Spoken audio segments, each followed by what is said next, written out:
All right, welcome back, everybody, to another episode of Putting in That Work. So today we got Mr. Kai Gold. Kai, how you doing, man? Good, good, good. How are you? Good, good. And as you can tell, my man's from out Australia, so we're gonna get that good in deep, herping and all that stuff that a lot of us Aussie reptile keepers in the U.S. We're gonna get some good info from this guy right here. I've watched plenty of the videos, dude. I binge watched like all the gecko ones. I was binge watching them today at work. So No about lie. 80% of my videos are gecko ones. So Yeah, yeah, yeah, man. Every time I was like, oh, all right, yeah, yeah. Like when you like popped in, you're like, oh man, I got a YouTube page, and I picked it yeah, up. I'm like, yeah, oh, yeah, that's what's up. Because I would always binge watch Frank Calichico's Reptilian yes, Diaries. yes. He makes You know, cracking videos a lot. Yeah, yeah, yeah. So I was like, okay, oh, cool. I got another one to watch. So yeah, I've definitely been enjoying them. So thank you for that's that, man. awesome. All Yeah, good, all good. That's what I do it for. yeah, cool. So let's see. How did you get into this, man? Like, what sparked that interest in reptiles for you? Would have been when I was young. I think my stepmother at the time really sparked it. Interaction with a friend, my dad's friend had bred jungle carpet pythons. I think that's what really kick-started my love for reptiles. And obviously in high school it kind of took a dip. I surfed heaps and did a bunch of other stuff. And then when I got a little bit older, like year 11, year 12, I got started to get back into it a bit. And then yeah, started doing keeping at home and doing herp trips. And yeah, now I work at a wildlife park. So it's Nice. yeah, so it's pretty crazy how turned out. Yeah. So your life is really all about animals and stuff, man. Yeah, yeah, Yeah. definitely is. Nice. You're like living that dream right there. Where some of us know we do like me. I work in food service, so I go do my 8 hours in food service, and I come home and deal with these things for like another few hours. Yeah, well, But you, I was a roof tiler for 5 years, and oh, then okay, after that I had a change of career. So yeah, pretty cool. yeah. So what got you interested in herping? Honestly, to see animals that I keep at home in the wild was what sparked it the most. Like Okay. I'd look at my animal in an enclosure and be like, I really want to see that in the wild. And I'd see, I think some of the first herping videos I come across on YouTube were like over in America. And obviously when I started, I had no idea what I was doing. And over the years, you just slowly get better and better and better. And you start doing trips, and every trip I do, I seem to do a little bit better than the last one. So yeah, just it's mostly just to kind of see animals that I keep in the home, and then I can bring that information home. It's pretty cool. Okay. Nice, nice. Yeah, because I mean, you sent me a bunch of photos. So I did put together like a PowerPoint presentation for it. So we Yeah, definitely go over some of that as we're talking. Yeah, because I'm man, like, oh, your pictures are amazing too. I was like, damn, I was like, this is some great photography. Like I guess before we kind of get started, like, so what, like, when you're going herping, what kind of a kit, like camera kit, are you taking with you? honestly, my camera is not that incredible. It's just a Nikon D3400, so it's one of those entry level cameras. I've got a couple lenses um, that I use, mostly the wide angle lens and the 10 to 20 mil wide angle, but just a flash I bought off Amazon and um, a trigger and receiver, so I can take the flash off my camera and use it off camera, and Hmm. just a decent diffuser. I think photography is not about the equipment. It's more so about lighting and getting your settings right. I think you can take a good photo with most cameras, so that's probably the biggest thing. Yeah, I haven't dived into that whole camera stuff yet. I just keep using my phone for stuff, and I gotta do my little light box and put the gecko in there, especially like if I'm posting it up for like Morph Market or something, Yeah, or yeah, something for IG or whatever. Most of the time it's just all right. We'll do that. No, I mean, because I mean, camera phones have really came a long way compared to definitely, definitely. yeah, compared to like 5 years ago. You know, uh, like my go ahead. The one thing camera phones don't have is that bigger flash, and Yeah, that's yeah, what and makes the that's difference. exactly, yeah. Uh, so, uh, so let me ask you something. What has been like your most memorable herping? trip, and like what made it that great of an experience? Every herp trip, there seems to be that one animal that just gets me pumped. I actually just got back Thursday night. I did 5 days in central Queensland with three of my good friends, Georgie, Jai, and Jared and we all work together. And we're chasing that snake that's on screen at the moment. That was the animal we found, inland taipan, world's Okay. most toxic snake in the world. So it's a pretty special moment, and like where you find them, you're 110 kilometers to the nearest town, and that town has nothing, has like 300 people living there, less. Like it's Yeah. no one lives there, and if something went wrong out there, you're getting airlifted. So it's a Yeah. very So sketchy place to find snakes. yes. So like dealing with this, right? So how do you go about that? Because I mean, like you said, it's a highly toxic snake. So Yeah, what are like some of the things that you do and like pretty much not to get bit? obviously, just trying to be as safe as possible. Like, I've got multiple years experience. I work with them at work at a Symbio Wildlife Park. So, um, the just like knowing what their body language and knowing how to push limits sometimes, and other times to just go, you know what, not worth it. Um, yeah, it's very hard to kind of answer that question. It just all depends on the animal and all depends on where you are and etc. Yeah. Yeah. Cool. So hold on, let me get back to my questions. And that's I mean, that's like I said, that's almost like a look like someone almost kind of like painted this whole little thing right here, right? Yes. Like he's Yeah, yeah, just, yeah. he's perfectly put up, showing the beard, like don't mess with me type of thing, and then you got this great background, like The thing, it's it's really like good. that right there is one of the most commonly kept pets in the world. But then just being able to see them in the wild is so much better. I think we And done lost him like again. there's always that debate Oh of man. what substrate to live in the wild. Okay. Nice. We lost you for a Do hot you have second me? there, but yeah, we lost you for a Oh, hot okay, second, but okay. that's okay. Uh, Yeah, so Go ahead. that's like the most common. That's the most commonly kept pet in the world. And Yeah. there's always that debate about substrate and all this stuff. But when you actually go and find them in the wild, you'll find that they live in so many different habitats, and they like the Hmm. substrate changes. You know, the whole environment changes. The thing that doesn't change is how arid the environment is. So Hmm. yeah, you just learn So that pretty stuff much as you it's go out and yeah. see more. Okay. So let me ask you. So how has herping made you understand like your native reptiles' behaviors and in their habitats? Just like even just the way you find them in situ. Also like the research you do before. Just going like, you know what, this animal isn't going to be on a tree. It's going to be on a rocky outcrop. Like just like little things like that. And then just seeing that the animals where they're sitting in situ, like the beardy on a fence post like this is probably the most iconic thing in Australia. Um, but it's just like seeing the niches they live in, because that niche is Hmm. what you want to recreate at home. And that's, I think, the most important thing. Okay. Nice. Uh, that's it. So what is this right here? So that's called a Jan's banded snake. I threw it in here just to show you that Australia doesn't just have the big, mean, nasty elapids. Right. This is a front fixed fang elapid, Okay. believe it or not. But they kind of eat reptile eggs. So and they're a sand burrower. You can kind of see the smooth I can see nose like and kind of like the smooth shovel tails. nose. Yeah. Okay. Yeah. So I just threw it in there. It's a very pretty snake. And it's just we don't just have the eastern browns and taipans. We've got the smaller snakes that are very weird, and there's lots of different elapids that aren't even too venomous at all. So it's Yeah. pretty cool. How toxic are these? Are they mild? Yeah, not very toxic at all.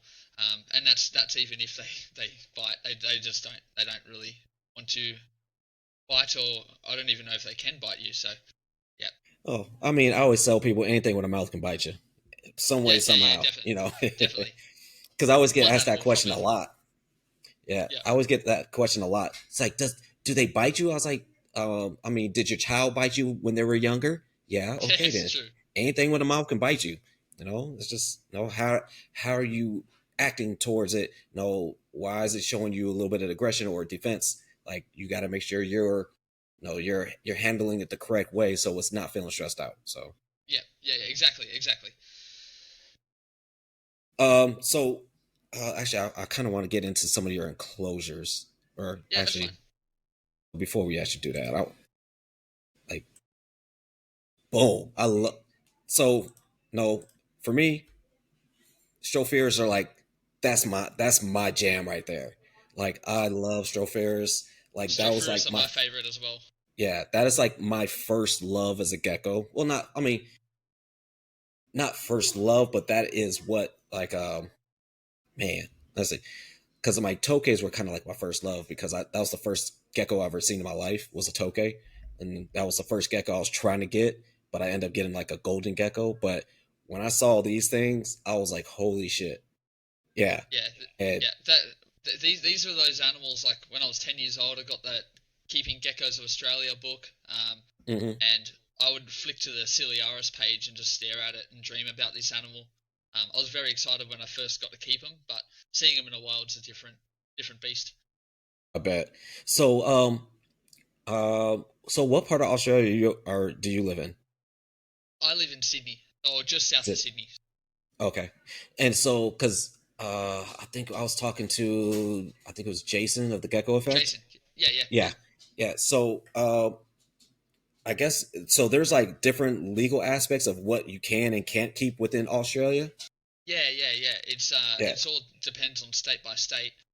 Yeah. Every state has a different species list, Okay. and yeah, and then And so there's also different levels to that licensing as well. gotcha. And so what is it what are you allowed to keep like I guess like Strophears wise? So we can keep quite a few Strophuras. I don't believe there's any on more of a restricted license, but we have like Spinagerus, we have Ciliaris, the three subspecies of Taenicorda, Williamsi, Intermedius, Elderi. There's quite a few Strophuris that we can keep. And that's only a few of this. There's probably a couple more than that. Okay. Cool. So let me ask you this. So how has it like so with doing all this herping, how has it changed your keeping? Changed it completely. When I look at my enclosures now, I can picture me being back in that habitat, uh, looking for that animal. And I can't just set up something simply anymore. It's got to Okay. look like where I found it. Yeah. So like yeah, so before you started actually like really herping, like how were your setups looking? Just super simple. And then like over time, like I still have simple setups. I just slowly work through and try to just upgrade my setups to the way I've envisioned them. And it's good fun. Like, and it's also so much fun. Oh yeah. Yeah, I'm currently well, I'm going to be working on this setup like this weekend cuz I'm getting these toad-headed agamas. Um so and they just I always tell people they remind me like if Predator like the have you ever seen the movie Predator? Yeah, yeah, yeah, Yeah. So if you ever went to like Planet Predator, these lizards would be there because of the way yeah, they yeah, open their mouths and yeah. everything. They're weird lizards. Yeah, yeah, yeah. So I was like, okay, I want to do something like that within their enclosure. Just something crazy. Have all these different predator skulls, alien skulls, some craziness, just because I really have never like decked out in an enclosure, like, did some crazy ass designs. So I think that's gonna be like my first one. I'm gonna start working on it this weekend since I'm actually getting them next week. Yeah. That's awesome. That's awesome. I'm keen to see that. Yeah, yeah, man, dude, I'm so stoked. I'm man. And I know you had a couple of geckos on here. I'm like, what the hell are those? Like when I Yeah. saw them, I'm like, man, I don't know what that is, but I already like it. Oh, man, what was I about to say? Damn, man, I lost my place on this. So, when you make these enclosures, because I saw like you had one on there that had like these pretty big rocks and stuff. Now, are you doing those out of foam, or are you like gathering stuff from the wild? What are you doing with your stuff? It all depends. I've got like a multitude of different like techniques. I swear every enclosure I'm doing something different. So yeah, it just all depends on what I'm doing it for. Just practicing different things. Yeah. Now, what is this? Because I've never seen this before. Now, So well, I actually, mean, I have Danny Brown's book, but I just haven't really skimmed. I go to the Stropharis page, I go to Oedora page, or the Leaf Tail page. So I have yeah. no clue what this is right here. So I actually saw one of these the other night in Oh, central really? Queensland when I was there. Yeah, yeah. But like this one was from a year ago. About this is Leucasium immaculatum, the pale striped ground gecko. Wow. So what's the kind of like what's the habitat of this thing right here? I've mostly only found them in rocky habitat. I've only seen two individuals, um, but I'm sure they can live in some sandier habitat. The rest of the Leucasium complex really likes sandy habitat, so um, Cool, cool. So when you're going herping, right? Because you said you did like a 5 day trip, or was it a 7 day trip? it was 5 days. Yeah, it was a big 5 days. Yeah. So when you're doing this, are you camping outside, or are you finding places along the way to crash out at, or what? Yeah, it all depends. We were camping outside for the most part, whether it be just a roadside rest stop. Because out there, you're in the middle of nowhere anyway, so those Yeah, rest stops are kind of designed so you can put a swag up. But when you're only having 4 hours sleep, you're gone before before anyone gets there anyway. yeah. So right now, is it what kind of temperatures are you guys looking at right now? Is it hot out there? Or is it It's slowly warming up. So actually, it's a October long weekend for us. We have a long weekend this weekend, and this is when a night herping starts happening in Sydney, and it starts warming up just that little bit. When I was out west, it was I think one of the days was 40 degrees, but it would drop down to 12 at night damn? because it's just the time of year. Yeah, The but like if I went in summer, like I actually looked for taipans last October or November with my partner, and the coldest it got was 33 degrees Celsius. oh, damn. So, so that's yeah, very hot. That was very hot, and we no wonder we found nothing. Yeah, It was scorching. Yeah, that's like my. Oh, well, I mean, that's my Arizona summers right there. So, like during the like peak summertime, at night it's still in like the high 90s, no Fahrenheit. So I mean, it's probably around the same, almost like 30s is like in the 80s. So yeah, around almost around the same. And it's like, man, it is brutal. it is brutal. It is brutal. Yeah, man. So speaking of like kind of that environment, right? So what have been like some of your what was it? Oh man, where is it? Like, did you what kind of obstacles have you ever had to face when you're doing this herping stuff? Like, especially like you said, you're staying overnight and all this stuff. You had any kind of troubles? I think mostly flooding has stuffed us over the last couple of years. That a lot of these areas are what we dub channel country, and it's basically where the whole of Australia kind of flows inland into a big lake air, inland salt lake that fills up every now and then. So it can flood very quickly. So we mostly flooding, road closures, things like that. Frustrating the hell out of me because I can't get to a rocky outcrop to look for a gecko. Things like things like that. Yeah. Mostly the most annoying struggles. Where the outback weather can change very quickly. Yeah, yeah. So have you ever like I guess got hit like you said that whole flooding thing? Have you ever got like hit by that while you guys were like sleeping in the or not even sleep like well sleeping for a couple hours I guess. Some big storms and stuff, but um, yeah, not anything major like that to be honest. And touch wood that nothing really ever bad happens when we're out there. Right. Yeah. Yeah. Because I'm like I said people don't understand like yeah herping can be dangerous like It it you can be know dangerous and can be very hard. Yeah, yeah. Oh, that yeah, because yeah, we were talking to Frank about this stuff. He's like, yeah, it's not for the weak. Like if you don't like being outside, you don't want to go. Like especially in like Australia, you don't want to go. Like you don't want to be outside. Is harsh. No fuck ton of flies. The heat, everything. It's just man. Like because I mean I've been to Australia not herping wise, but because I was in the military, my Navy ship will come through. Oh, where was it? God, man, we went to two different ports. I just can't remember what they were. But so we've been there. Like I said, and I've been to like I've been to Africa, and or what was it, Nigeria, which was hot as hell. Like, and being out there, we lived in tents. So my Yeah, yeah, whole yeah. time living out there was just living in tents. And man, but you get to see all kinds of stuff. Like even within the compound I was in, I still got to see all kinds of gammas. I've seen monitors. I've seen snakes. Uh, I've seen like elapids, uh, crazy ass bugs, all kinds of craziness out there. But it's brutal. Like people don't understand like how brutal like herping can be. And Yeah, exactly. And then when you're trying to target nocturnal stuff, and then you've got to get up really early in the morning to try to target the diurnal stuff before it gets too hot. That's where it gets real hard. Yeah, I yeah, still go. I see, still keep coming back. yeah, man. Yeah, so when you're targeting like a lot of your nocturnal stuff, so what is like some good tips that you generally use when you're going out there for those for that time?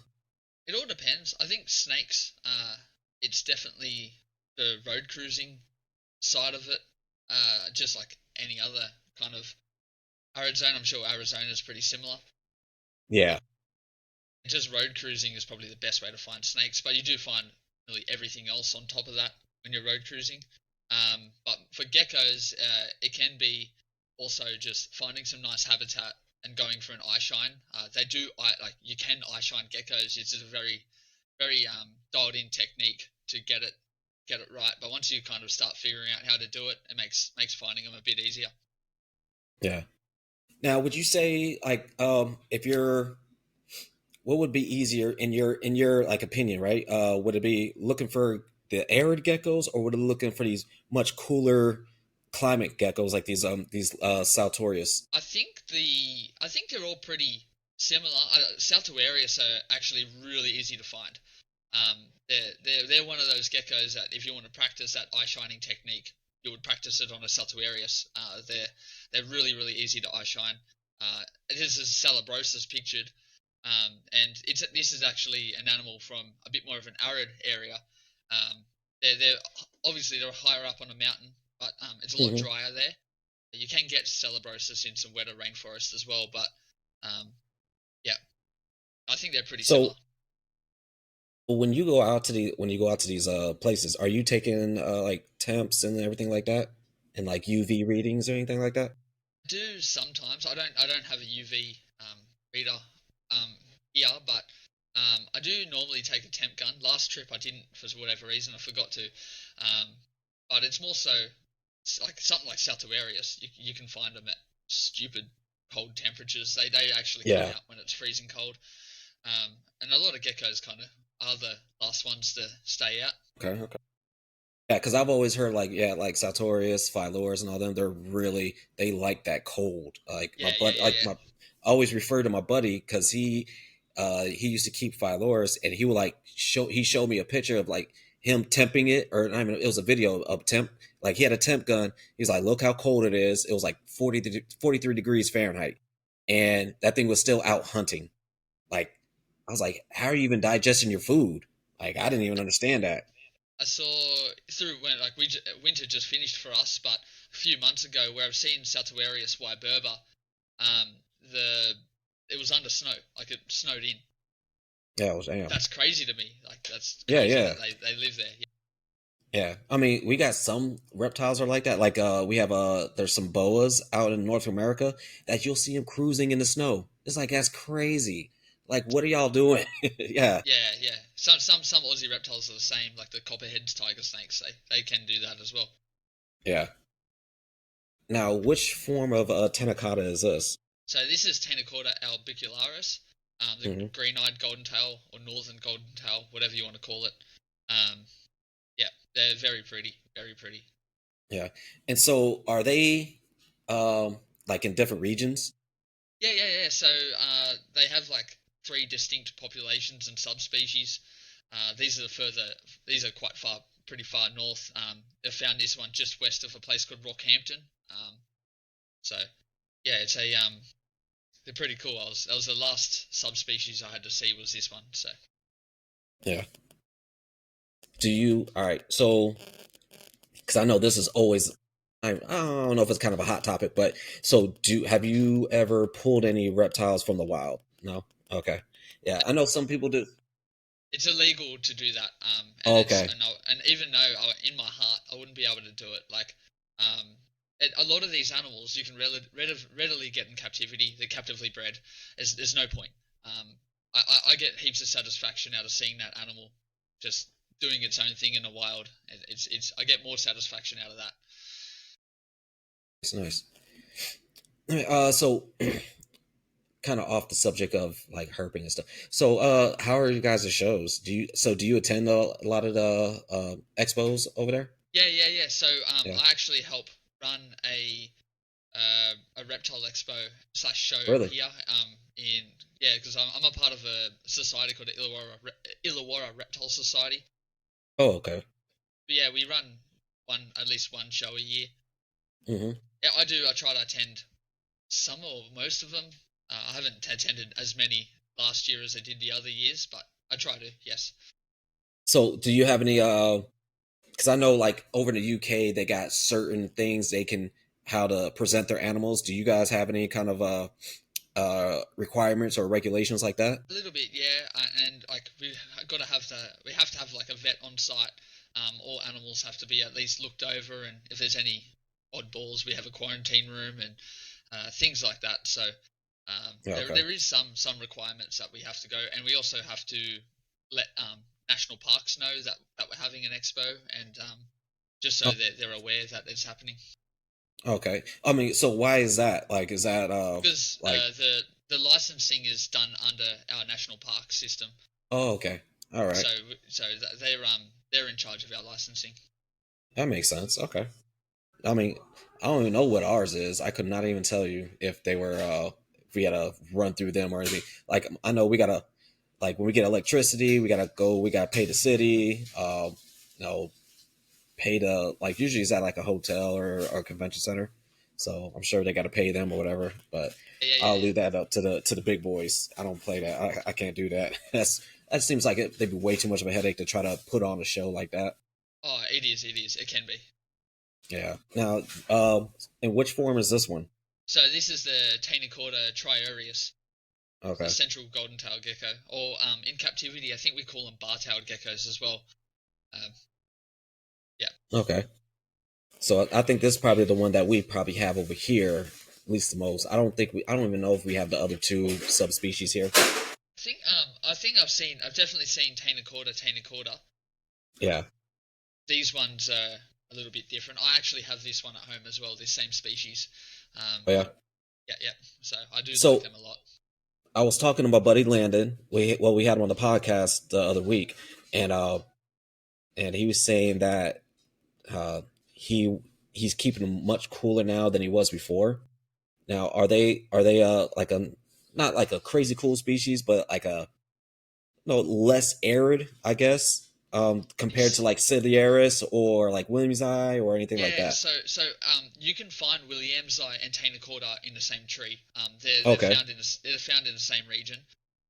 The Taenicorda are restricted to what's called the Brigalow Belt. It's like a certain habitat that's just west of the Great Dividing Range, and they're found in the Queensland Brigalow Belt that goes all the way up to I think just north of Rockhampton. You can find them. Um, the so it is like semi-arid. You can find Woma pythons there. You can find mulga snakes, and they're an arid species. It's just kind of like an area where the east and the west collide. Okay. So it is pretty dry, but it also can be pretty wet. But I think it's definitely a bit more of a drier habitat. Okay. Yeah. Yeah. Because I know he said he was there was a little they were having a little bit issues with him, and he's like, yeah, he's like he moved it into his cool room with like the Aussie leaf tails and everything like that, and they started doing way much better than Yeah. being over in the heat. I think they do like it a little bit cooler. Yeah. Let's see here. Oh, what? All right. So which one is this one? So that's Swaney, so the Oh, okay. southern leaf-tailed gecko. Okay. Now, what is all right? So maybe can you kind of explain this whole background? Like, what kind of habitat are we looking at right here? So Like, this is subtropical rainforest. This is the hinterland, so mountain ranges just west of the Gold Coast, which is a very big tourist destination. Um, and it was basically just like around a car park, and I shined like 5 or 6 of them in no time at all. They're pretty easy to find, and this was in like May. I think it was in May, so it was in autumn, like late autumn. So it was like they're still out and about, hunting and cruising and doing whatever, hanging out on the big fig trees, which is what they like to hang out on. So Okay. yeah. Nice. Nice. So with herping, right? Has any of that kind of inspired you to do any kind of conservation or research projects? So a little bit. So where I work, I don't actually work with reptiles properly. My job is a bit more broad. I have to look after a few different things at the wildlife park, but we do have breed and release programs for a couple different frog species, and critically endangered turtle species. So just me going to work is actually contributing to conservation. I mean, that's honestly that's great. No, like if I could work with animals, I'd be so happy, dude. I'm telling you Yeah, right now. But it they is just good, don't. but Yeah, it's just hard to pay it, those bills, you know. it Like, is. It is. Try. Yeah. Yeah. It's. You got to take a definitely a big hit on that, yeah, and it can be so tough as well. yeah. Because I think when I was coming back, because when I was working in Africa and I was deciding, like, I was trying to decide on what I wanted to do. Um, I was actually taking classes to be a vet tech. Um, or actually, no, I was taking classes to be a veterinary assistant. And then I decided, I was like, hey, well, maybe I want to go ahead and get my degree in and to be a vet tech. As soon as I reached out to them, they're like, oh, okay, well, here, let's get rid of all this stuff. And then you just re-enroll. I was like, hold on, I just asked a question. Pump your brakes. So they like disenrolled me from my classes, and then I just never enrolled back. I was like, no, no, no, I'm good. But yeah, I mean, I even try to get a job as like just a diet technician at the zoo. Yeah. But it was just like, well, because they wanted me to do it permanently, but I was like, that's not my goal. My goal was to be like to get my foot in the door and end up being like a zookeeper. But they're Yeah. like, Yeah. Yeah. well, no, And no, that's the biggest thing is getting your foot in the door. So, yeah, um, but kind of once you're in it, like I'm very lucky. I work at a very small wildlife park, so hmm I have a little bit more freedom to help with different things all over the place. But if you worked at a massive zoo, there's probably less room for you to do that. yeah. So what's like your main job there? Like what do you have like a specific set of animals that you watch over? So I don't really work too much with the animals per se. I'm not Okay, like a proper zookeeper, but I'm yeah, on like my title's parks and gardens. So you kind of I can be landscaping one day. I've got to make sure I know eucalyptus tree species so I can cut leaf for koalas. I could be building an exhibit the next day. I could be a construction worker another day. Water technician. I think the animal I work with the most is actually little penguins. I'm always in that pump. nice. I'm I'm always in that pump room, working on the filters and making sure the water's all good. So, yeah. So it's very hard to pinpoint exactly what I do. We do a bit of everything. Yeah, yeah, you're kind of like that jack of all. Yeah, exactly. And you have to be as well. Zookeepers can have to do everything. Yeah. So have you? How long have you been working there? Over 3.5 years now. So it's Okay, been there for a little bit. so I guess you developed some bonds with these animals, right? Yeah, yeah, definitely. The keepers probably have more bonds than I do. I just I'm fleetingly sure, look at. Yeah, but yeah, like yeah, you go in there, you're like, oh, but probably got names for all of them and stuff like yeah, that, yeah, right? yeah, Yeah. yeah, yeah. Do Definitely, you have any definitely, like definitely. cool stories like that, like of any kind of like good bonding moments? I think one of my favorites is the Ralph wedge-tailed eagle. He's pretty cool. And like every now and then we have to because like we have their big eagle nest on top, and I have to go up there and feed some old koala browse branches to make it look bigger and better for him. And he like flew up and landed on top of the tin shed above me and like looked down at me and just little things like that. Like Yeah, it's pretty cool when things like that happen. yeah, nice, nice. So I could definitely tell this is no, well, so I'm guessing this is like Phylloris, right? So this is a younger Shit. Saltuarius KDA. Okay. They're they're restricted in northern New South Wales in some rocky outcrops. Okay. Yeah, and man, you could see all the mites on this thing, Yeah, yeah, you can. which is The story behind this animal is cool as well. Like I tried to do a trip where I tried to see three leaf-tail species in 3 nights, and this was the hmm last night, and we had a massive storm. Like it was bad, and like we thought we weren't going to be able to herp, and it slowed down. The rain died down a little bit, and we're like, we'll just try to climb up the side of this mountain and see if we can find one. And we are focusing in the caves, and sure enough, we got one in the cave, escaping the rain. nice, So we got a few. We actually got a few that night, but yeah, it was fun. nice. Damn. I'm just literally I'm in awe of these all these geckos in the wild. Like, man, Yes, I don't even know what to do. yeah, you have to come over. That's what you need to do. Yeah, yeah, for real. Yeah, I gotta talk to my girlfriend about that one. Let me go to Australia for a little bit, man. So, so when you're like I said, when you're doing all this right now, because you said it's pretty desolate, like a lot of these places that you're going. So you're packing like 5 days worth of food and water, or you're like, all Yeah, right, well we're gonna herb for a little bit, and then we're gonna drive into town and go grab some food, or how's yeah. that So go for I you? think Like, most of the time you got to go get fuel anyway. So and every town kind of has a little convenience store and things. So you do try to pack to live off a lot of what you have, but at the end of the day, you're not always like that remote where you need 10 days of food. okay, Kind of always like near like 150 k's from a town or something. So, yeah, nice. So, I'm just saying, so what kind of for anyone that's actually really interested in herping, what kind of advice would you give to them? just put in time. The biggest thing for herping is just putting in time and repeating what you're doing. If you focus a certain habitat for a certain amount of time, sure enough, one day you're going to find that animal you're after. It's just trying to figure out the day and the conditions, and stars will align and you'll get one. So Nice. Now, all right, so that's a red tail, right? I'm not like yes, color.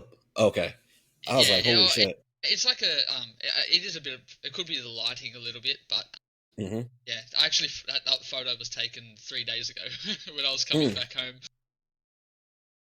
damn. Yeah. Yeah, so we were driving for some snakes, and then I just told my friends to drop me off on the side of the road because the habitat looked alright, and they kept going, and within 5 minutes I had two of them. So, uh, yeah, it was pretty cool. Nice, nice. So where were you guys herping at this these past 5 days? Just West Queensland. So, Okay, and how we done far is that done from you?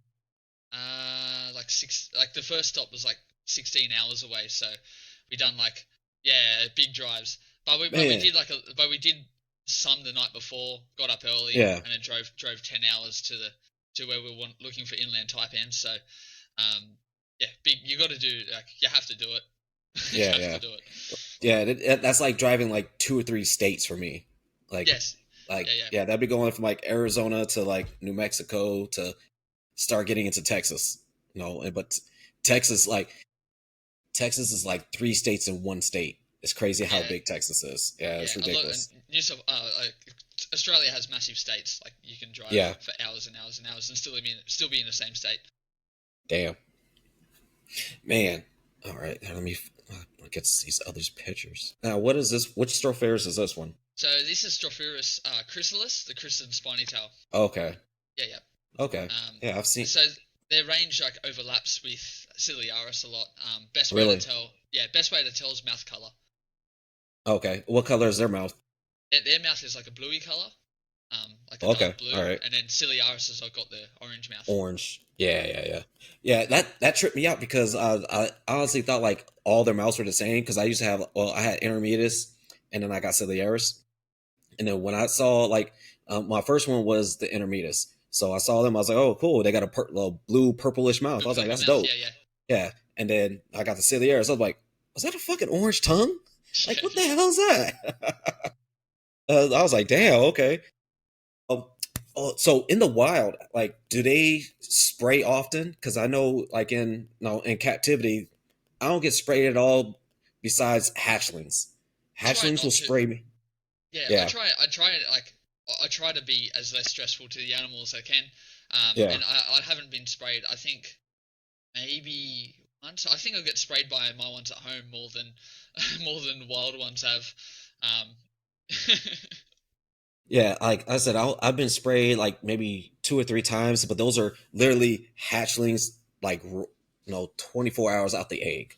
Like I'm I'm opening up the egg cup, and then boom, he starts trying to spray me, and I put my hand in front of it, and my hand just stinks. That's yeah, all it yeah, is. yeah, yeah, I compare it to like if you ever spelled a stink bomb, that's what I compare it to. yeah, I mean, it's pretty foul, but yeah. And it's it's like not. it's kind of like a spider web kind of thing Yeah, yeah, where texture. Yeah, yeah, yeah, and it's all yeah, like just boom. Yeah, I yeah, yeah, yeah. understand that one, man. So so they don't, like I said, they don't spray you. Like, how are they in the wild? Are they pretty chill, or are they Yeah, will they dart off real quick? dart off pretty quick. When you eye shine a strough, you kind of it just kind of sits there. Um, and especially like I've got my head torch on very low, so I can see that eye shine, so I don't really spook them as well. Approaching it. So talking about cold temperatures, this was I think it was in like the low teens. I think it was like 12 or 13 degrees when I found this one. This Wow. is a yeah, this is a I think thorn-tailed gecko, Strophus similis. Okay. Oh wow. Yeah, Really? That's a okay.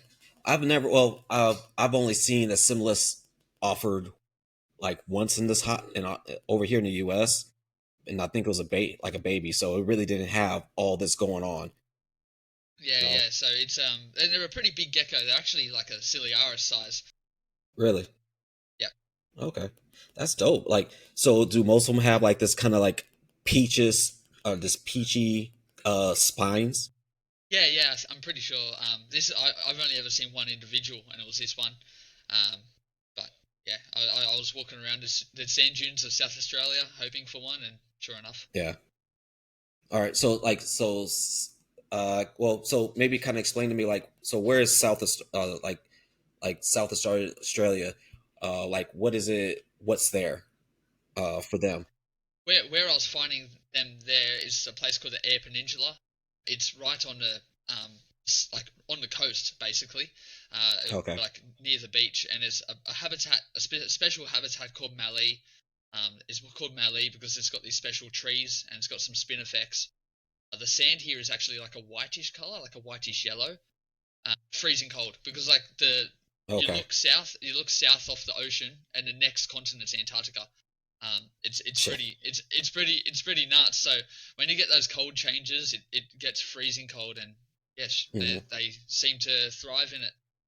Really? So this, well, I mean, so I guess they would be able to take both, kind of not environments, but I guess, but like those crazy temperatures Yeah, where yeah, it's and like it's extremely very, hot. but it's also very dry in South Australia too. Yeah. Okay. That's weird. Like if it's right there on the, because that's right there on the coast, right? Yeah, yeah, yeah. You would think it'd be a little humid from the beach, from all that water that's right there. Like It's basically the desert meets the ocean. It's yeah, it's pretty that's crazy. so weird. That makes no sense to me. I would think they'd be a little bit more humid because they're right there by the ocean. So to get like when that wind blows, that ocean hits, and then like almost like a nice little a spray of ocean across the land and makes it a little humid. But I don't know. I guess not. But I It's mean, it's a crazy. beautiful, like, yeah, it is a beautiful gecko though. Like, Yeah, they're if I stunning. could They're find these stunning. in a Yeah, hobby, I would get them. But yeah, they're very, stunning. They're stunning species. yeah. And then we're coming up to this one picture, like to me, this like represents Australia. I don't know why, but it does. Yeah, Right here. and that's actually in the Eyre Peninsula as well. So that's a very arid species of dragon. Hmm. Yeah, so we went down there to try to find them. We got two in one morning, but that is quintessential Australia, a thorny devil on a Yeah, dirt road. yeah. I think like when most people want when they go to Australia and they want to go, this is what they want to find right here. Yeah, Like definitely. that. Like you can put that on anything. They'd be like, "Oh, that's Australia right there." Boom. You know. Yep. Yeah, incredible. Incredible lizards. Incredible. Yeah, definitely. Um, and these are like nowhere close to you, right? No. Now, Peninsula is. are they I want to say no. Are they illegal to have? So I think you can keep them in South Australia. I think Hmm. a couple private people have them, but because they have such a specialized diet, it's very hard to feed them. I know there's a couple wildlife parks. There's Alice Springs Desert Park and Alice Springs Reptile Center that actually breed them um, in captivity, and they do well. Pay, I Okay. think. That I think that's one of the main reasons why I've never got a horned lizard. It's because that specialized ant diet. Like Yeah, yeah. they've So tried these. to, yeah, because we got our version of horned lizards here, and they eat ants just like them. And like I've seen people try to use like that this vitamin supplement that's like a some kind of acid because that's what they Yep. need from those ants. And like I've heard some people say yeah it works, and then I've also heard other people say no, it works for like the first year, but after that, it's just a downfall. Oh, Yep. but I've seen people now starting to harvest ants and breed ants. I was like, dude, I don't want those problems, those issues, because if No, those ants get out, they're gonna wreak havoc in my house. that's a Yeah, lot of work. yeah, and they eat a ton of them, right? Well, actually, before we get to that one, I'm guessing that looks like a diplodocus, right? The Okay, dactyl. okay, yeah. Dude, like your pictures are amazing. Oh Thanks. man, like literally, what I'm going to do, like all these pictures that you sent me, I'm probably going to get them like printed out and framed so I can put them in my Definitely. once I get my gecko room. Boom, boom, boom. They're all going to be up here. You're more than welcome to. All right, appreciate that. All right, so here's where we're getting into your setups, right? There's So a okay, and that's Diplodocus galeatus. split Okay, into three species. really? What did they get Yes. split up into? Okay, Yeah. when did this happen? In a Okay, bit, I'll all try to. right, I'll so try to pretty. find it. Oh yeah, yeah, definitely. All right. So, now is this all like fake rocks or are these all real? Um, Okay. Okay. You use like kind of like foam and carved it out. uh, Nice, nice. Okay, nice. So I see this one rock with a hole in it now. Is that like using that for like a lay site or something? nah, so Or I is that? just Oh, I done lost him. Damn. That was all good. so sorry about that. Sorry, I don't know what happened. No, you're all good. Like I said, can't control technology too much. Terrible technology. uh, I was getting into with this. So you put a little hole right here. Now, is that So like the lay I site, or is that just a little rest area for them? it's all that's housed in here is a male. So I just try to make a hide a little bit different. Like you used to just having a hole at the bottom. I just thought maybe a crack in the top so they can get in and use it like a more like a burrow, I guess. Um, so I just kind of try to reinvent the hide and make it something a little bit different. And it actually he loves it. He loves it. Uses it all the time. Okay, nice. So do you notice them climbing like Yeah, along that wall or anything? yeah, yeah, all the time. And every now and then you'll find him on the glass as well. Really? Yeah. So Okay, cool. a big thing with Diplodactylus is they actually like to sit on those on sticks, maybe this high off the ground. Okay. So they do perch above the ground, but not high up in a tree like a strough. Okay, cool. Because I'm actually getting Diplodactyl. I'm getting some Galeatus next week as well. So Yeah, I nice. got a Yeah, whole, they're awesome. I got a ton of stuff coming next week. It's ridiculous. They're an awesome species. They've got such good personality for like a tiny gecko, and they're gorgeous. Yeah, yeah. They've been one of my little top target species for a while now. Yep. Yeah, Yeah, they're awesome. get to these other ones. Right. So who? Oh, okay. I see that. Is it Yeah, Amy you A? see him. Yeah, Amy Yeah, I see him in A. the back. It's chilling. So I just again like the rocks and actually the spin effects that spiky plant in the middle. Um, I collected from where you can find Amy A. So you probably can't get much more natural than that. Yeah, They live in these rocky soils. A lot of the rough knobtail geckos are kind of associated with stony rocky soil. Um, yeah. Nice, nice. Man, I'm just looking at the background. Uh, so what kind of tools do you like to use? Pens like hot wire cutter, soldering iron, um, just a knife. I change it every single time. Like, um, It's just, yeah, it just all depends on what my mood is and what things I've discovered for that enclosure. So Yeah. So every time that you go out herping, do you end up going to change your enclosure after that? definitely, definitely. Or I come home and I'm like, that lizard was really cool. I want to keep that in captivity. Yeah, there you go. Yep. Yeah, I keep looking because, like I said, I found some horn lizard, or I found a horn lizard out in the wild over here. My kids are like, Dad, can we keep this? I was like, No, no. I was like, maybe if I could find some captive bred ones, we'll see what happens. But and I mean, it was like this big, dude. It was so tiny. Yeah, wow. I almost stepped on it. Like my kid found it. He's like, Dad, what is that? I was like, I stopped my foot. I was like, oh shit. Picked it up. That's He awesome. just chilled on my hand. Yeah, just chilled on my hand. Didn't do anything. Didn't try to get away or anything. I was like, this is how calm you are as a wild caught? Man. Sick. Because it was, yeah, and it was like, what time was that? Like it was in the middle of the daytime too. Like the sun was out and everything, but where I found them was in, for me, northern Arizona, which is way cooler than where I live. So like you're talking about almost a 30-degree difference to where I live. So I was like, okay, start getting ideas and stuff, but I just haven't made the move. Like I said, I don't like feeding ants. I don't want to feed ants. So Yeah, yeah. It's way too it's a hard. pain in the ass. Yeah. Amy A is super close to my heart because my first ever herp trip was based around finding them in the wild. So Oh yeah. yeah, they're very special to me. Nice. Nice. Yeah, it's a bit hard with a vertical photo, but the that's an enclosure for Paracelebrosis. Uh, Okay. yeah, Nice. Nice. Now, with your like, so I know a lot. I'm guessing probably your arid setups are not really bio. So, but what about like your more deciduous forest setups? yeah, Do you? yeah, yeah, definitely. I try to do live plants as Okay, best as I can. I can't take credit for that fake tree in the corner as well. My good friend Jake, he has a rock rocking business. He does zoos and stuff, and he made me that tree, which is pretty cool. Looks just like a nice. buttress root you So can find. I thought it was a branch already. Nah, it's made out of concrete. It's pretty cool.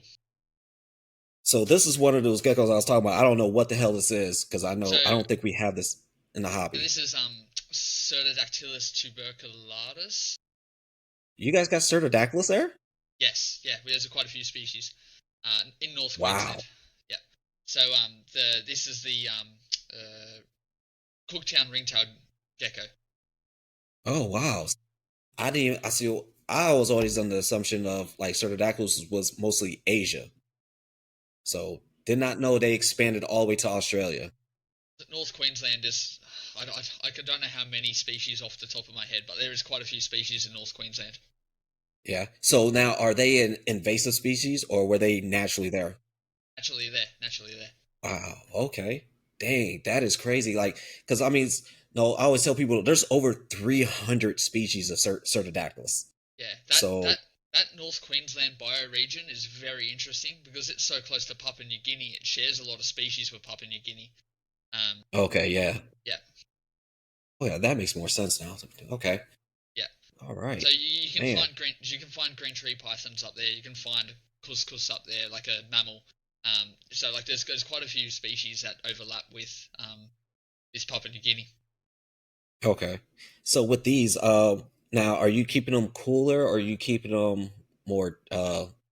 Because you got real plants in there, so I'm guessing it's more foresty like. It is cooler, and I tried to reinvent the heating a little bit on this. So the top left kind of Yeah, I can section see of the little the light shine down. yeah, so but the light is just an LED light for plant growth. The heat is actually Okay. the top left corner. I've got a heat mat stuck to the back of the glass, and Okay. there's no foam between the concrete and the glass. So it Hmm. actually heats up that section of rock. So when it comes out at night, it comes out and warms its belly on the rock, just like it would do in the wild. Yeah, and they're like semi arboreal or are they like Yeah, really arboreal? yeah, they're I would say semi-arboreal. But I Okay. always find him perching on that back rock wall. I've never been to their habitat or seen a Cerdadactylus, but my friends have, and I try to use photos from a place called Black Mountain. Hmm. So I try to base it off like a boulder, off like one of the boulders of at Black Mountain. Yeah. So yeah, Well, you know where you need to go next time, right? yeah. I need to get up North Queensland. Yeah. How far would that be for you? Pretty far. I reckon I'd fly up there. Okay. Damn. Okay. Oh man. So what do we got here? So on the right What's hand that? side Oyedora? of yeah. So both of them are Owadura. Okay. The right hand side's Owadura Kogarai. I got a pair of them in there. And then the left side I've got Owadura Cincta, inland marbled velvet gecko. So Yeah. yeah, I just tried to have a bit of fun with their backgrounds. The one on the left hand side, it looks just like the rocks that I've seen Cincta in Central Australia. So, Yeah. but I haven't That's seen nice though. yeah, I haven't seen Kogarai in a wild yet. Oh, okay. Where would Kogarai be? North Queensland as well. There's lots of North North. Queensland geckos I need to see. Yeah. So when you're herping, are you mainly looking for geckos? Or are you looking for everything? Mostly everything. I do have my gecko targets that I do want to see. But a lot of the time, like I love snakes and lizards and anything else. So um, anything new and anything exciting or rare, I'm definitely on the lookout Yeah. for. So what would be, I guess, rare to you, as far as like being in Australia? It just all depends where you are, what you're looking for.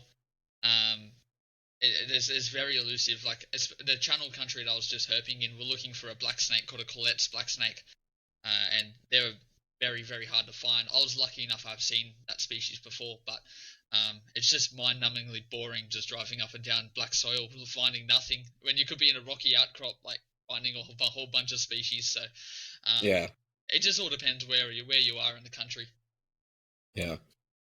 So these are both Stropheres. I can Yeah, tell these ones are Ciliaris. I can't tell what the other one that's is. the other one's that Taenicorda triarius, that Okay, central golden tail. They're really they're really simple setups. I reckon I could do something better for that Taenicorda, but it works. yeah. So for them, are so now for them, like I'm guessing that's like breeding pairs, right? Yeah, so I've only got one Taenicorda now. The Okay. Ciliaris I did have a trio, but the male passed away recently, so Okay. I've only got two females now. But honestly, I'm not the best breeder. I I I, I think the time of year where I'm supposed to be focusing on breeding, I'm focusing on herping. So it's just it's very hard for me to really Yeah. dial down. I think I just let things go, and if they breed, they breed. They don't, I'm just happy to keep them. Yeah. I'm not stressed about that. Okay. Well, so I was gonna just ask, like, so are they burying their eggs in the sand, or do you I, put like a cup I in do there? I do put it. I think these photos were taken in winter, so I just took the lay boxes out. Okay. All And right. this is straight after I clean the enclosures, but I do put lay boxes in there. Okay. Cool. Yeah, I was wondering, I'm like, oh, do they lay in the sand? Do I need to change up my setup now? No, That's what I started thinking. Like, do I need to change my setup for this stuff? it's Like, probably me. It's probably me being a terrible breeder. well, I mean, like you said, you're not focused on that. You're Yeah, focused yeah, more on going out and seeing them out in nature. So, I mean, breeding is not part of your thing, like, it not a main thing. So, like you said, if it happens, it happens. So it's like, no, I feel like that with some of my geckos. Like, it's like my Blazodactylus and my uh cave geckos. I'm like, if they breed, they breed. You know, if I get eggs, cool. If they hatch in the cage, all right, cool. You know, like there's times I don't want to go through all that substrate and try to find these eggs. Like I yeah. did it Exactly. one time with my Blazodactylus, uh, and I cracked like two eggs because they're like really thin shelled and they're brittle. You know, so I end up getting like five eggs, and but only I think one of them might be good and it's still in the incubator. But yeah, no, I mean, there's certain things I'll look for, and there's other things I'm like, if it hatches, it hatches. If it Yeah, hatches yeah, in the cage, hopefully I find it. You know, like I said, my Stropheris, I'm on it. Like I have it down to a T of all right, this is when they're gonna lay, this is when they're gonna hatch, this is when they're gonna lay again. Like I have everything down to a T. Like, it's awesome. you know, I put everything on my phone on Google calendars, boom. So that's one that I really have dialed in really well. Uh, and that's why it's like my focus is starting to get more into like, all right, I'm gonna be going really hard on Stropheris, you know, in these next few years. Like, No, I already have ciliaris. I've bred ciliaris. I've bred intermedius. No, I want to get into the rest of them that we do have in this in the hobby in the U.S. That's end up being my goal for like next year is trying to find everybody or find the rest of the species I can and be able to breed them and put out more to the hobby. For Because I think sure. they're great geckos. You know, They're the best. They're the they're best geckos. yeah. I mean, they're a great display gecko because they're Yes, always yes. out. And then You know, things like they don't Ciliaris, hide. they've got such a good personality too, and like they'll Yeah, eat out of your hands. yeah, yeah. Well, my female is a hog. She Yeah, will like putting water in her cup. She's going after the water in the wand, and then I'm like, all right. She'll grab that. It's like, oh, that's not food, and I'll throw crickets in it, and then she's on it. Like I've seen Ciliaris, like a cricket will jump in the air, they'll jump in the air right with it, and boom, snatch her yeah, right yeah, out the yeah. air. Being snipers. I was like, man, it don't get better than that. Man, all right. Let me see here. So Now, what is? this is a legless gecko basically. Yeah, Yeah, so picopod. yeah, pygopod. So Pygopus schraderii, the eastern hooded scalyfoot. And it's a very, very, very simple setup, but I think I put a bit more spin effects in there now. But it's just got a little tunnel because they love to live in burrows in the wild. So I put a little tunnel, and that rock is heated as well, so that warms up. Um, Okay, so with once them, how are you? What are you feeding them? Like, do they chase their prey down, or Yeah, are yeah, you like yeah. tongue feeding them? No, no, they chase their prey down. It's actually incredible to watch. So much fun. They chase them down kind of like a gecko, and they'll like work it down like a snake. It's super weird animals. They're so cool. Yeah. Now, how do they handle? Now, are they like this kind of goofy, like I don't know what to do because you picked me up type of thing, or I hate are they kind of like a touching. snake?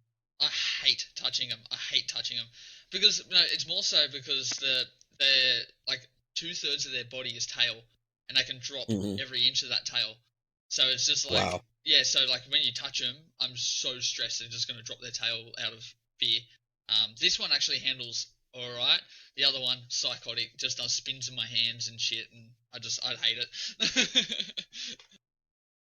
Can they regrow their tail? Yeah, yeah, they do, but it's not as pretty as when Yeah, the yeah. original. So yeah, So it's I not. do I have a don't want that question. happening. So because I've never really seen strophares in captivity drop their tail. Um, Now, like in the wild, do you see them with drop tails Yeah, or yeah, regens? yeah, yeah, yeah. You can see some regen tails. They definitely do it. Okay. I think they're What do just a they bit look more like? reluctant to. Just like a paler, more smooth tail, really. The Yeah. Do spine's they a grow bit the weird. spike? I think a little bit, but not too Okay. much. It's Okay. they always look regrow tails on geckos are very noticeable. Yeah, yeah. It's like two different shades Yeah, of the tail. Like you see the body is like, all right, it's one shade, then the tail is a whole nother shade when it's a yeah, yeah. regen tail, and it looks like kind of fat smoothie or whatever. It's like what is going on here? But now, are they still able to? uh well, I don't know if you would know this, but would they still be able to the spit out the goo from their tail? Too sure actually. I should actually read up on that. Um, but yeah, I believe that I don't see why they wouldn't. Um, but yeah, Okay.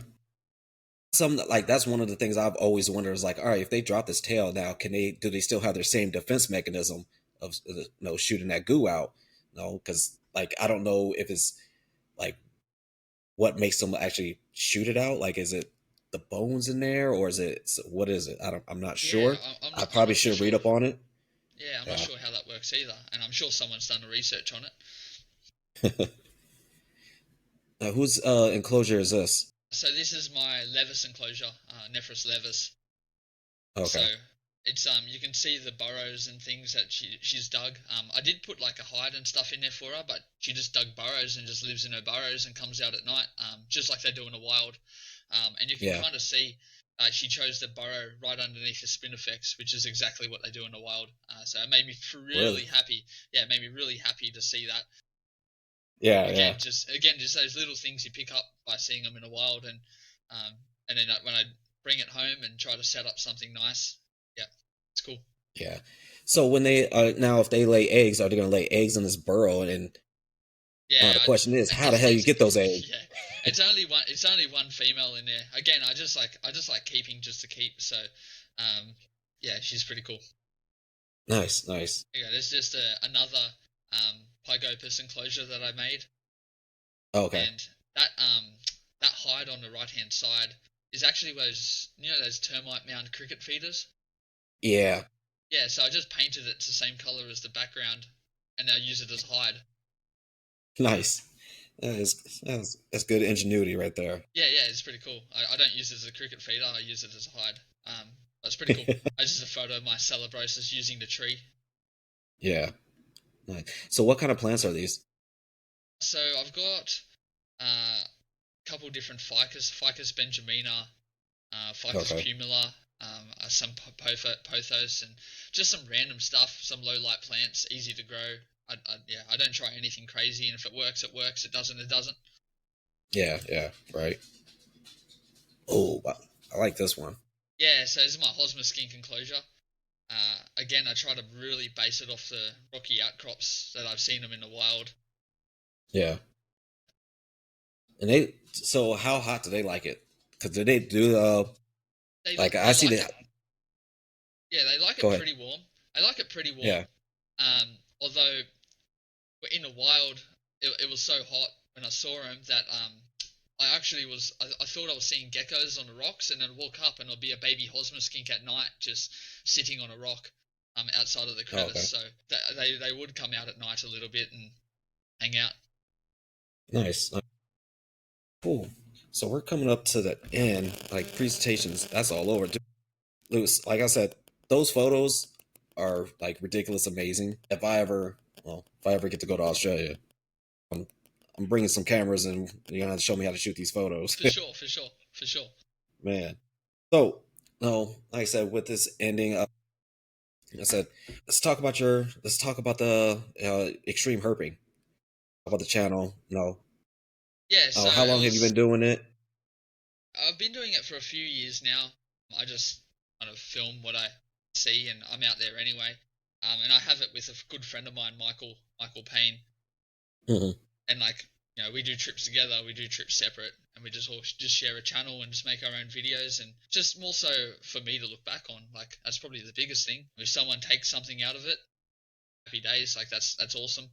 And yeah, it's just good. Like for you guys, especially in the states, like you get to see these animals in situ, and then and again, like gets those juices flowing, and like even just little things like you can search up an iNaturalist and see where these animals have been found, and then go from there. So um, yeah, it's good. It's good. I enjoy doing it. You said you've been doing it for like a few years now. Yeah, yeah. I don't exactly know how long, but a little bit, and we've got quite a few videos and different trips on there for sure. Yeah, yeah. Like I said, I've been watching. I was been watching today. Like I didn't have a whole lot to do at work today, because it was half day. We're about to go on fall break after this one, so we didn't have to feed kids for lunch. So I was like, all right, cool. I'm like catch up on some YouTube. So I was binge watching that stuff. I was like, damn. Like I said, I was watching like the Tenacata one, and I was watching a lot of your Aussie leaf tail joints. There were like some great stuff in there. So what are your? I mean, what's your future goals, man? Between YouTube, herping, keeping. Honestly, I think I'm just gonna just keep herping. When I started herping, my biggest goal ever is to see all the knobtail species. So I'm gonna keep trying to work on that and see how How when I many? can. How many have you checked off for that one? I'm pretty sure I've checked off seven, and I think including subspecies, I need 13 or whatever it is at the moment. It's always changing. I think next on my list is definitely Darwin, and I want to see Shay. So that'll Oh, be okay, nice. probably my next big trip. I think that's where we hit our port, Darwin. Yes, Thank you for that. what a spot! What a spot! Yeah, yeah, yeah, definitely. Yeah, it's a great spot to go to. Oh man. So I guess besides that, uh, actually, you know what? I didn't even ask you. Like, what does your collection look like? Like, we saw a few of them in those pictures. Yeah, Like it's just a overall, it's just a schmozzle of random stuff. I think. Like Yeah. I've got a sand monitor and a long-tailed rock monitor, Boyd's forest dragon, a few pythons like diamond pythons and blackhead pythons and woma pythons. So Damn. geckos and just random stuff that I really enjoy.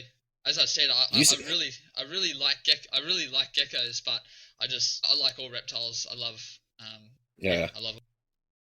yeah. You're like, oh, I just got all these oddballs, but you're naming like a lot of holy grail stuff that all of us like, Yeah, all of us love. Like, I also have a rough-scaled python.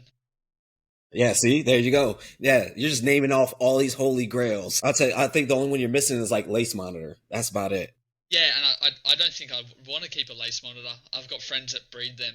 I have friends that breed Parentis. Yeah, so I think yellow spotted monitors or Argus monitors that you guys call them, they're my favorites. I want to keep them. Really? Yeah. Why is that? Why is that your favorite? More so than just how bold they are. Even in the wild, they don't run. They just stand up and try to fight. Yeah, they do the tripod, Yeah, right? yeah. They're the coolest commander. Nice, nice. All right. So where can everybody find you at, man? So I have an Instagram. I think it's Goold-99 maybe or something, and then obviously Extreme Herping as well. Yeah. All right, I'll make sure to plug those into the show notes. You guys, make sure you guys check out the YouTube. Like I said, he got a lot of good stuff on there. If you're a gecko head, you're a reptile head, you're gonna appreciate this. It's gonna give you a lot of insight, and it's gonna give you a ton of ideas on how to take care of your reptiles. You know, just looking at the photos that he sent me gave me a bunch of ideas on how I can change my enclosures and make it more better for them, more stimulating. So Yeah, that's definitely awesome, going to utilize those. Yeah, Yes, definitely. that's the best part. Well, everybody, make sure this will be out pretty soon. Tune in for all this stuff right here. We got let's see, we got a few things coming up. We do have some announcements we're going to be making pretty soon. And then other than that, everybody have a great night, morning, afternoon, wherever you're at. We'll check you out on the next one. Peace.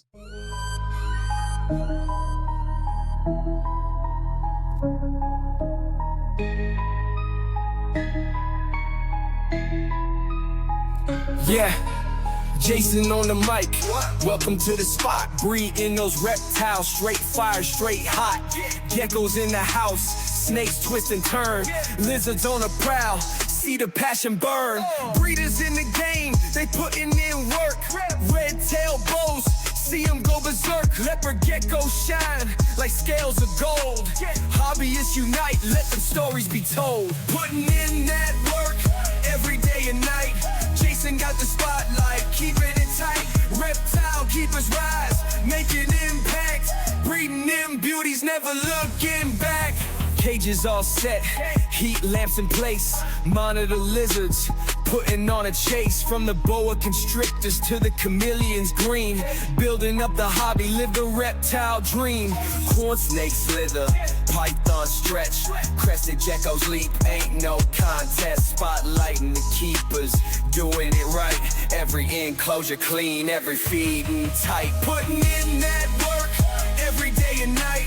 Jason got the spotlight, keeping it tight. Reptile keepers rise, making impact. Breeding them beauties, never looking back.